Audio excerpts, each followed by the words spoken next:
attention. It ain't there haphazardly. It's there to get your attention. Why is it telling you God stuff this way, guys think like this, and you can't think like a mortal because a mortal think like this, and it's the same shit. You know, it's the same shit. Yeah, they've been putting in a lot of movies about the black goo. As a matter of fact, the most popular one is Venom from Spider-Man. Venom is the personified black goo creature. And they kind of work something like that, but they only talk through the heart chakra. Meaning that when you, like for instance, my curse was unrequited love. So I'm probably going to be single till I die. I'm good with that. Because soon as I tell somebody I love them, it's over with. The relationship done. No, I can't do nothing to hold on to it because that's the curse. And it is tied to the black goo. When the black goo was removed from me, one of my students took it out. The Green Ape, Dariel, took the residual black goo out. And he was like, man, what is this? I was like, it's the black goo, man. I didn't even go into it with him at that point. But ever since then, things has been happening at an alarming rate. And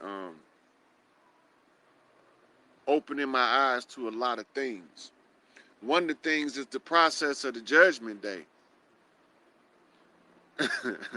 We all right, India. We got this under control, sweetie. So the judgment day, when the processes take place in the body and we start to move up in the ascension, we start to see what it means about judgment day. See, everybody think that judgment day means God gonna come up there like the judge in the courtroom, hammer the gavel and give you a sentence, and it don't work like that, or with the gods, or with the ascended masters, or none of that. That's not how judgment day works. Somebody had to call judgment day. The curses are different, Juanita, but your life path, when you step back and you don't look at your life that you was living, you look at it from a third person perspective. Watch how you lived your life, and everything time something was going good, you did or said something, and then it all went south. Within a couple of weeks, it all goes south real fast. Your curse is whatever it was you did is the manifestation of it. Soon as, like for instance, some people are not allowed to have wealth. You can work and do good, but as soon as you cross a certain dollar barrier, you lose everything you got. You lose everything you got and you can't control it. And this is why a lot of celebrities die poor. Because that's their curse. Some people curse to not be allowed to have wealth. They can have everything in the world, but they can't have money. They can't accumulate wealth. That was a part of mine too. Because I can get the money. That's not hard. Getting money is easy. So once you learn how to ascend to your God self internally, and you know that for some people, ceremonial rites is what they call it, ceremonial magic. Ceremonial rites can accelerate the ascension. And then you know that when you start feeling all this crazy stuff inside, watch the thought. Remember, the thought is the cause of it all. Watch the thought. Let's say, for instance, it's one of your kids who you love dearly, and something say, kill that motherfucker. That's not you. You have to confront that. That's not you telling you to kill your child. That's not you telling you to kill the person that you love that sleep next to you. That's not you. And most of us think because it happens inside our own head that it's our own thought. But we never realized that when we was growing up, we picked that shit up from every foul spirit being around us that was not right. You know? Yeah. Juanita, message me, inbox me on Messenger, and we'll get together and find out what you need. If one feels less of an emotion in the heart for someone, but has surpassed the feeling, is that part of ascension process? First of all, the love energy that radiate through the heart chakra, if it attaches to another person's heart chakra, Ain't no breaking that shit. Y'all became soulmates whether you wanted to or not. And normally this is why people are supposed to get married in monogamous marriages, is because they found somebody that they can face the world with, and they don't have the worry of when I go to work, is a plumber in my house. They don't that don't even cross their mind, you know. But you want to make a connection with a person.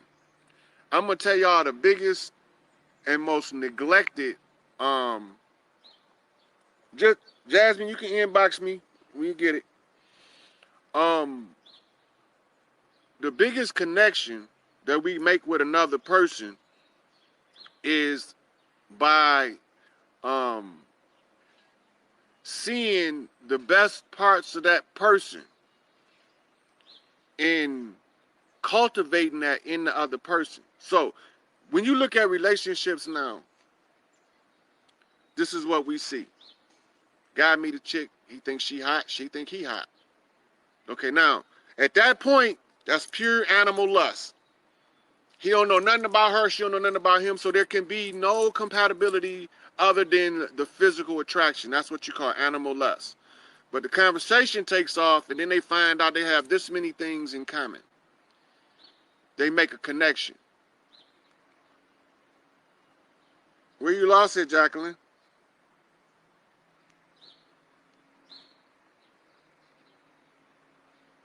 Anytime, Ashley, just inbox me when you're ready, and if I'm not doing nothing, I'll chat with you.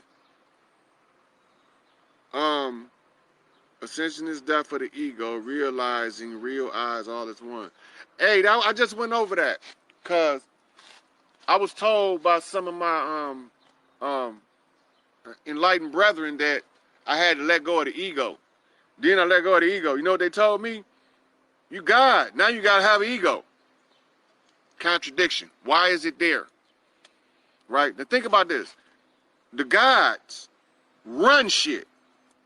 And they have to feel like they supposed to run shit.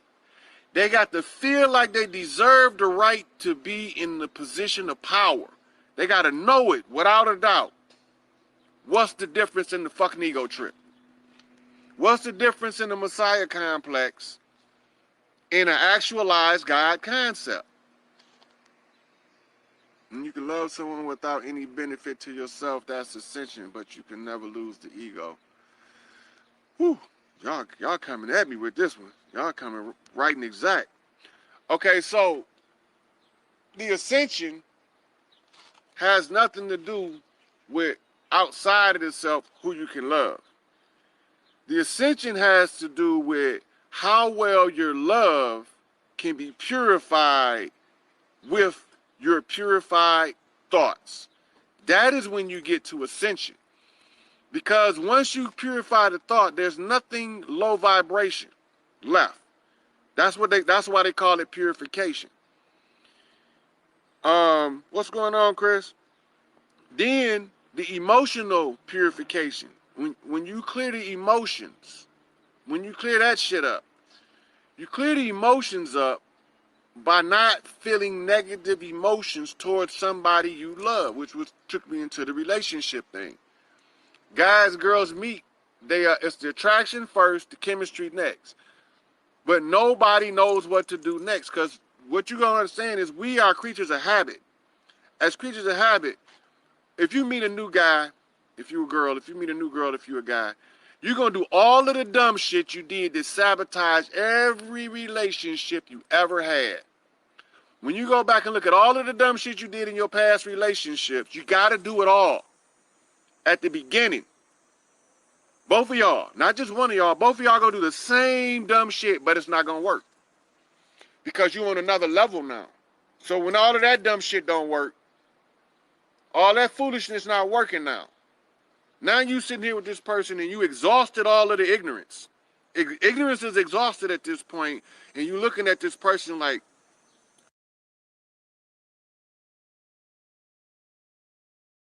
I still love them.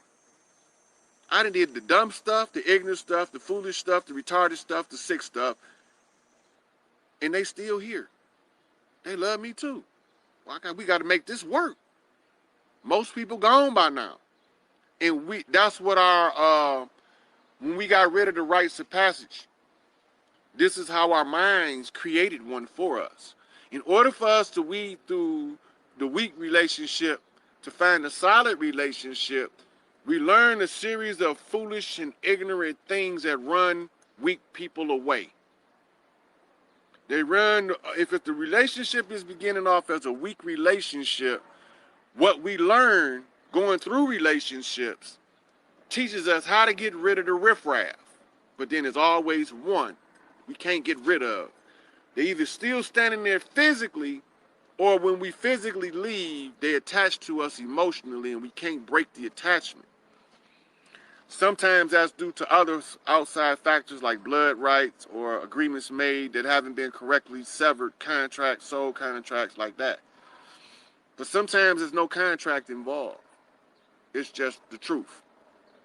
And that also is a perfect candidate for you to do a ceremonial ascension with another person. And people keep forgetting that we can do that. Women get bitchy. Why do women get bitchy in a relationship? They're losing their power and the man is not doing anything to empower her as a woman. That's fine, Jacqueline. Inbox me. As long as a man don't do nothing to empower a female as a woman, a relationship is going to always be rocky. As long as he's chopping her knees off every time she tries, and the same with him, as long as she's bringing him down every time he's trying to move forward and upward, the relationship not going to last. It can't work, right? So we get to a point in our ascension where we start to see the rules for Judgment Day. Now I'm going to go over young Pharaoh, who I love that brother to death. That brother, he one of the Grail Kings too. I don't even know if he aware of it, but I think he is.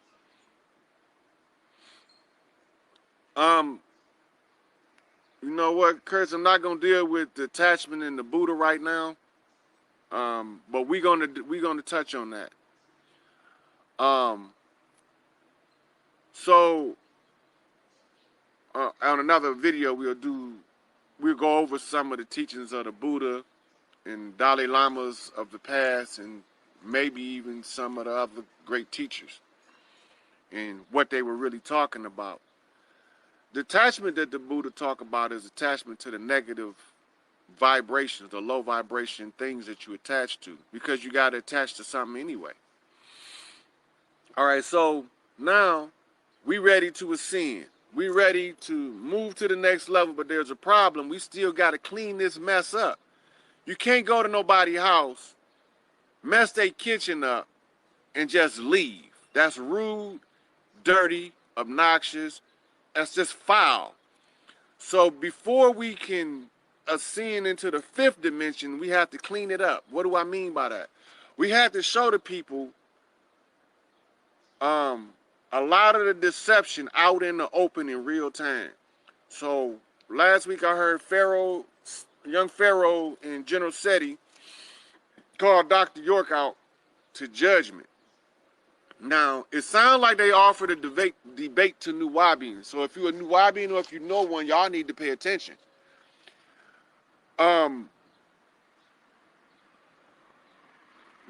Pharaoh produced a document. It was a herpes test. And this herpes test is what they call in court, they call it a statement of fact. It's a statement of fact because it's medical evidence that has to follow a chain of command in the court system, and following the chain of command, it is presented as a piece of evidence to support the allegations and why they're there. So Pharaoh produced the document, right? That's part one. Now, if the other two parts are not met, he's not calling for a judgment day. Second part. The second part is the vexation of the grievance. Now, the vexation of the grievance is supposed to be rude, obnoxious. Who you looking for? Oh, here you go. So, the vexation of the grievance. A classic example. A classic example of vexation and grievance is Tupac. Tupac done everything by the code of righteousness. That's crazy, because some of the stuff he was doing, you would think he was dead wrong. But the vexation of the grievances is the most critical part of the equation. So they went through a series of vexations of the Catholic Church being condemned for pedophilia, black people concealing in their families and in their communities the same shit that the Catholic Church doing. And before we can go deal with Francis and his pedophile priests, that we have to first clean our own communities up.